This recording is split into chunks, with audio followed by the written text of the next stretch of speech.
Hi friends, good morning. Welcome to Vardhan tricks in Telugu. ఈరోజు మనం ఈ వీడియోలో నోబెల్ బహుమతి పొందిన 2024 ఏ రంగం నుంచి పొందారో వాళ్ళ గురించి ట్రిక్స్ ద్వారా తెలుసుకుందాము. మొట్టమొదటిగా సాహిత్యంలో విశేష కృషి చేసినందుకు దక్షిణ కొరియా రచయిత ఎవరు అంటే హంకాంగ్ ప్రతిష్టాత్మక నోబెల్ బహుమతి 2024 లభించింది. అంతకుముందు ఏడాది 2023 ఎవరికి లభించింది అంటే నార్వేకి చెందిన రచయిత అయిన జాన్ పోసే అందుకున్నారు. అయితే దీన్ని ఎలా గుర్తుంచుకోవాలంటే హంకాంగ్ అని ఉంది కదా, హంకాంగ్ని ఎలా గుర్తుంచుకుంటారంటే హనీ అన్న గుర్తుంచుకోండి, లేకపోతే కింగ్ అన్న గుర్తుంచుకోండి. కింగ్ అని గుర్తుంచుకోండి, హనీ కింగ్ అన్న గుర్తుంచుకోండి, హనీ అన్న గుర్తుంచుకోండి, ఈజీగా గుర్తుంటుంది. నెక్స్ట్ నోబెల్ శాంతి బహుమతి. ఈ నోబెల్ శాంతి బహుమతి వచ్చేసి జపాన్ సంస్థ నిహాన్ హిండాకియోన్ నోబెల్ శాంతి పురస్కారం వరించింది. 2024 సంవత్సరానికి గాను ఈ సంస్థ నోబెల్ శాంతి పురస్కారాన్ని నార్వేజియన్ నోబెల్ కమిటీ ప్రకటించింది. ఎవరికి? జపాన్కి చెందిన నిహాన్ హిండాకియోన్, ఈమెకి శాంతి బహుమతి లభించింది. సో దీన్ని ఎలా గుర్తుంచుకోవాలంటే బహుమతి లభించింది, శాంతి బహుమతి లభించింది, ఈమె పేరు నిహాన్, ఇలా గుర్తుంచుకోండి. నిహాన్కి శాంతి హ్యాండ్ ఇచ్చింది. నిహాన్కి శాంతి ఏమిచ్చింది? హ్యాండ్ ఇచ్చింది. అలా గుర్తుంచుకోండి. నిహాన్ అంటే నిహాన్, శాంతి అంటే శాంతి, హ్యాండ్ అంటే హిండాకియో, అలా గుర్తుంచుకోండి. భౌతిక శాస్త్రంలో వచ్చిన వారు ఇద్దరు ఉన్నారు. భౌతిక శాస్త్రంలో ఈ ఏడాది ఇద్దరికి నోబెల్ పురస్కారం లభించింది. ఎవరికి? ఇద్దరికి. భౌతిక శాస్త్రంలో ఇద్దరికి లభించింది. ఆర్టిఫిషియల్ న్యూరల్ నెట్వర్క్లో మెషిన్ లెర్నింగ్ ఆవిష్కరణకి గుర్తింపుగా జాన్ హోప్ ఫీల్డ్ జియోఫెరీ ఈ హంట్ నోబెల్ పురస్కారం లభించింది. ఎవరు? John Hopfield. ఇంకొక అతను జియోఫెరీ ఈ హంట్ నోబెల్ పురస్కారం లభించింది. ఇక్కడ ఇద్దరికి. సో వీళ్ళిద్దరిని భౌతిక శాస్త్రంలో ఎలా గుర్తుంచుకోవాలి అంటే, భౌతిక శాస్త్రంలో లభించింది కదా వీళ్ళిద్దరికి, దీన్ని ఎలా గుర్తుంచుకోవాలంటే బాగా వినండి ఫ్రెండ్స్.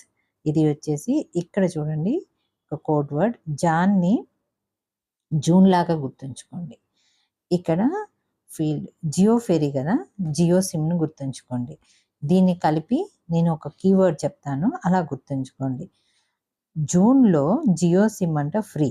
అది ఫిజికల్గా వెళ్తేనే ఫ్రీ అంట. అది ఎలా? ఫిజికల్గా వెళ్ళి తీసుకుంటే వాళ్ళు ఫ్రీగా ఇస్తారు. ఎప్పుడు? జూన్లో. ఫిజికల్గా అంటే ఫిజిక్స్, అలా గుర్తుంచుకోండి. ఇప్పుడు జూన్ అంటే జాన్ హోప్ ఫీల్డ్ కదా ఆయన పేరు, అందుకని జూన్ అని గుర్తుంచుకోండి. జియోఫెరీ ఈ హింట్ ఆయన కదా, ఆయన ఇంకో అతని నేము, అందుకని అతని పేరు జియో సిమ్ లాగా గుర్తుంచుకోండి. సో ఇలా లింక్ చేసుకొని చదువుకోండి. ఏంటి? జూన్లో జియో సిమ్ ఫ్రీ, అది కూడా ఫిజికల్గా వెళ్తే. నెక్స్ట్ రసాయన శాస్త్రంలో ముగ్గురికి అవార్డ్స్ వచ్చాయి. ఎవరు ఆ ముగ్గురు అంటే, మొట్టమొదటి వ్యక్తి డేవిడ్ బేకర్. ఇతనికి ఎందులో వచ్చింది అంటే కాంపిటేషనల్ ప్రోటీన్ డిజైన్ కోసం వచ్చింది. నెక్స్ట్ ఇద్దరికి డెమిస్ అస్బీస్ మరియు John M Jumper protein structure prediction గురించి వచ్చింది. సో వీళ్ళని ఎలా గుర్తుంచుకోవాలో చూద్దాము. ఇక్కడ చాలా ఈజీ అండి. ఫస్ట్ వ్యక్తి వచ్చేసి డేవిడ్ బేకర్ గుర్తుంచుకోండి. నెక్స్ట్ వచ్చేసి డెమిస్, రెండో వ్యక్తి డెమిస్. మూడో వ్యక్తి ఎవరు? ఇలా ఈ జంపర్ గుర్తుంచుకోండి. దీన్ని బట్టి ఒక కోడ్ వర్డ్ చెప్తాను, గుర్తుంచుకోండి. డెమిస్ ఇద్దరు కలిసి కెమిస్ట్రీ క్లాస్ నుండి జంప్ అయ్యారు. ఏంటి? డెమిస్ కెమిస్ట్రీ క్లాస్ నుండి జంప్ అయ్యారు, అలా గుర్తుంచుకోండి. నెక్స్ట్ వచ్చేసి 2024 సంవత్సరానికి గాను ప్రతిష్టాత్మక నోబెల్ బహుమతి ఇద్దరిని వరించింది. ఎంతమందిని? ఇద్దరిని వరించింది. ఫస్ట్ విక్టర్ అబ్రోస్, గ్యారీ రౌన్క్ నోబెల్ పురస్కారం దక్కింది. విక్టర్ అబ్రోస్కి, గ్యారీ రౌన్కి నోబెల్ పురస్కారం దక్కింది.